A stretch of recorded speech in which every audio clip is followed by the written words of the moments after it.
হঠাৎ করেই বেশ উত্তপ্ত হয়ে উঠেছে রাজনীতির মাঠ। মির্জা ফখরুল ইসলাম আলমগীরের একটি বক্তব্যের পর আক্রমণ পাল্টা আক্রমণ, মূলত কথার যে লড়াই সেটি শুরু হয়েছে। মির্জা ফখরুল ইসলাম আলমগীর বলেছিলেন যে কিছু ক্ষেত্রে এই সরকারের নিরপেক্ষতা নিয়ে প্রশ্ন রয়েছে। মূলত সরকারের থেকে ছাত্রদের একটি অংশ সরকারে আছেন এবং আরেকটি অংশ রাজনীতির মাঠে আছেন।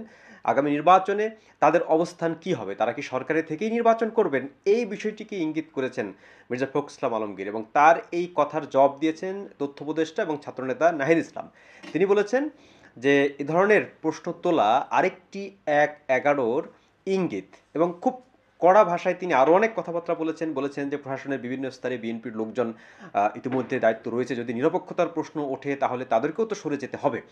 এবং শুধু নাহিদ ইসলাম নয়, ছাত্রনেতা হাসনাত আবদুল্লাহ, সার্জিস আলম সহ এমনকি নাগরিক কমিটির প্রধান নাসিরুদ্দিন পাটোয়ারি, তিনিও এ নিয়ে কথাবার্তা বলেছেন। এবং বিএনপির শুধু মির্জা ফখরুল ইসলাম আলমগীর নয়, আরও কয়েকজন নেতাও এ নিয়ে কথা বলেছেন, এবং দুপক্ষের এই কথা রাজনীতির মাঠ কয়েকদিন ধরেই বেশ শীতল যাচ্ছিল, এখন আবার একটা আমরা দেখছি একটু উত্তপ্ত বা গরম হয়েছে। তো এখন সবচেয়ে লক্ষণীয় যে দুই পক্ষই কথা বলছে আলাদা আলাদাভাবে, মানে কেউ টেবিলে কথা বলছেন না, সবাই আহ, অনুষ্ঠানমালায় কথা বলছেন, কেউ গণমাধ্যমে কথা বলছেন। তো এভাবে কথার লড়াই চলছে এবং একটা বাকযুদ্ধ আমরা দেখছি। যে কোনো গণতান্ত্রিক শক্তিরই উচিত হচ্ছে টেবিলে বসে সর্বপ্রথমে আলাপ আলোচনার মাধ্যমে সমস্যার সমাধান করা। যারা এখন এই কথার লড়াইয়ে বা বিবাদে জড়িয়ে পড়ছেন তারা কিন্তু সবাই স্বৈরাচার পতনে গুরুত্বপূর্ণ ভূমিকা রেখেছেন। ছাত্ররা তো সামনে থেকেই শেষ পর্যায়ে গুরুত্ব রেখেছেন, বিএনপি দীর্ঘদিন ধরে আন্দোলন সংগ্রাম করছে।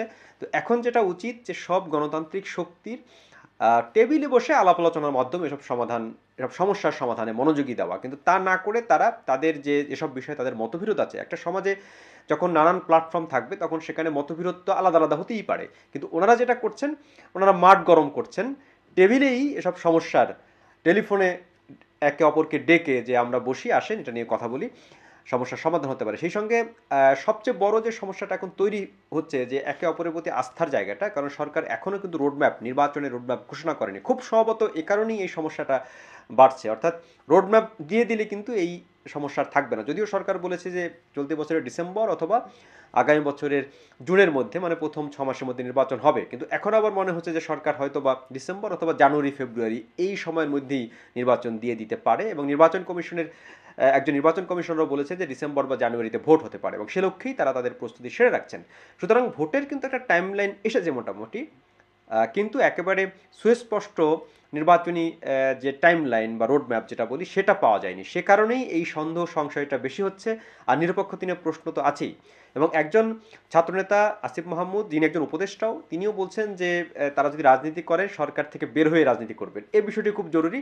সরকারের থেকে একই সঙ্গে আবার নির্বাচনে অংশগ্রহণ করা, রাজনৈতিক দল গঠন করা, এটা এক ধরনের নিরপেক্ষতা নিয়ে প্রশ্ন তুলবে। এবং মির্জা ফখরুল বিবিসির সঙ্গে একটা সাক্ষাৎকারে বলেছেন যে এই সরকার যদি নিরপেক্ষতার প্রমাণে দিতে ব্যর্থ হয় তাহলে আরেকটি নিরপেক্ষ সরকার লাগতে পারে। সবচেয়ে জরুরি যেটা হচ্ছে যে আলাপ আলোচনার মাধ্যমে এসব সমস্যার সমাধানে মনোযোগী দেওয়া, এবং গণতান্ত্রিক ব্যবস্থায় আলাপ আলোচনা সবচেয়ে জরুরি।